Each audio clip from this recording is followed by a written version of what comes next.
O Brasil é campeão mundial no plantio de soja transgênica. A identificação e os efeitos dos produtos transgênicos estão sendo discutidos por 2 comissões do Senado. O comércio de transgênicos no Brasil foi regulamentado há 12 anos, com a exigência de identificação desses produtos com a letra T na cor preta dentro de um triângulo amarelo. Mas um projeto já aprovado na Câmara dos Deputados e agora em análise no Senado pretende mudar essa regra. O projeto determina que a identificação só será obrigatória para produtos que tiverem mais de 1% de elementos transgênicos na sua composição. Propõe ainda a troca do símbolo adotado hoje pela frase "contém transgênico". A representante do Instituto de Defesa do Consumidor é favorável à manutenção da identificação adotada hoje. No contexto dos símbolos transgênicos, a cor amarela funciona como pano de fundo para abrigar a informação do T. E esse contraste da cor preta com o fundo amarelo permite uma boa legibilidade. O representante do Ministério Público também é contra a mudança. Ele é inconstitucional que seja dito, que seja grifado dessa forma, porque ele viola o direito fundamental à informação. A minha dúvida é quanto a este símbolo. Acho que há muito tempo não se debatia uma letra como tem se debatido aqui nesta comissão. O efeito indireto dele é o símbolo do T preto num triângulo amarelo. O efeito direto dele é a alteração na metodologia de identificação dos organismos geneticamente modificados. Hoje o Brasil é líder mundial na produção de soja transgênica ao lado dos Estados Unidos. Quase 90% da safra de soja brasileira é composta por grãos geneticamente modificados. No caso do milho e do algodão, a maioria da produção brasileira também é composta por transgênicos. Mas o que a audiência pública deixou evidente é que por trás do êxito comercial dos transgênicos no Brasil se escondem contradições. Está comprovado que a produção de transgênico não diminui o uso de agrotóxicos, ao inverso.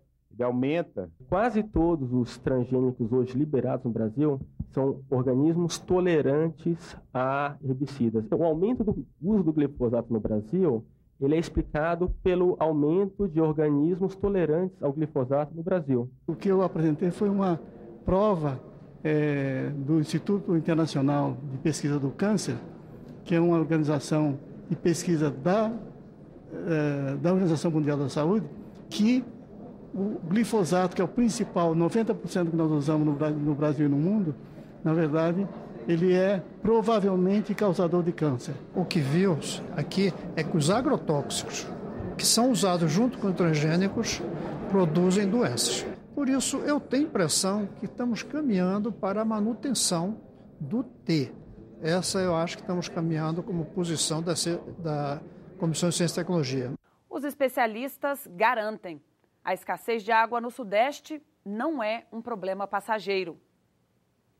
Na Câmara, a Comissão Especial da Crise Hídrica discutiu essa questão com representantes do Rio de Janeiro, de São Paulo e de Minas Gerais. Representantes de 3 estados governados por partidos diferentes vieram à Comissão Especial da Crise Hídrica falar sobre a falta de água na região Sudeste. Eles concordaram no diagnóstico e no remédio para o problema. Para eles, a crise não vai passar e vamos ter que mudar a maneira de usar a água no Brasil.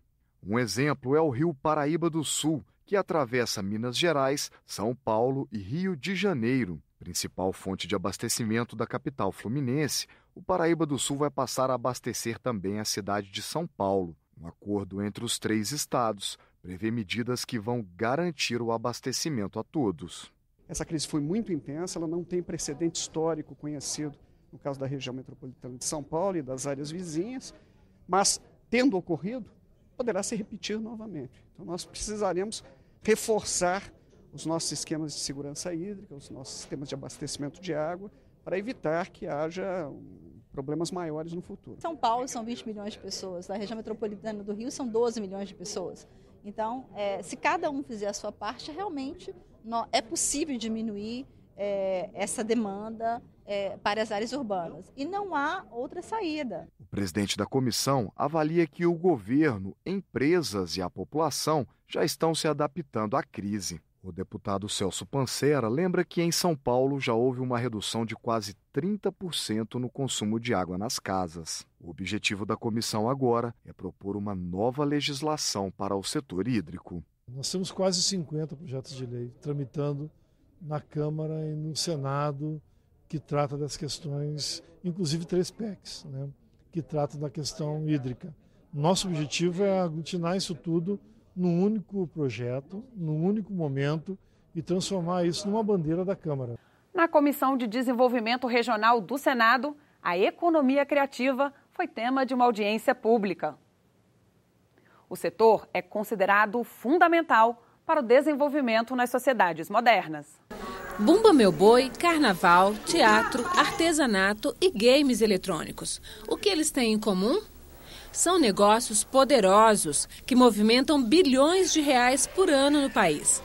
A economia criativa abrange mais de 243 mil empresas no Brasil, a maioria delas micro ou individual. Movimenta recursos da ordem de 110 bilhões de reais por ano, o que significa 2,7% do PIB. Gera mais de 810 mil empregos. E paga os melhores salários do mercado, 3 vezes maiores do que os demais setores econômicos. Mas esses dados apresentados na Comissão de Desenvolvimento Regional ainda não representam toda a realidade do setor. Segundo os participantes da audiência pública, faltam estatísticas, estruturas de apoio e financiamento. Mesmo assim, já se sabe que a economia criativa tem potencial para ser o novo motor do desenvolvimento do país.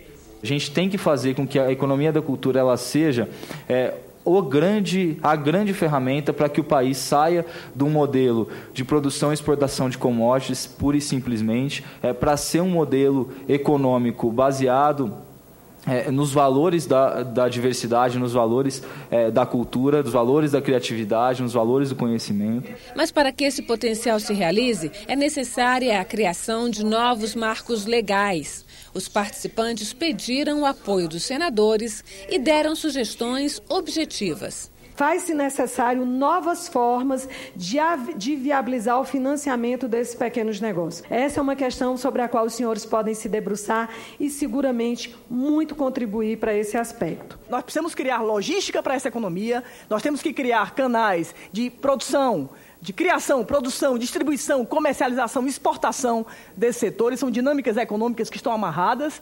Nós precisamos de marcos legais. Os senadores reconheceram a falta de atenção dada pelos governos à economia criativa. Só pelos ministérios em que a economia criativa está mais vinculada, cultura e turismo, nós já estamos no fim do mundo.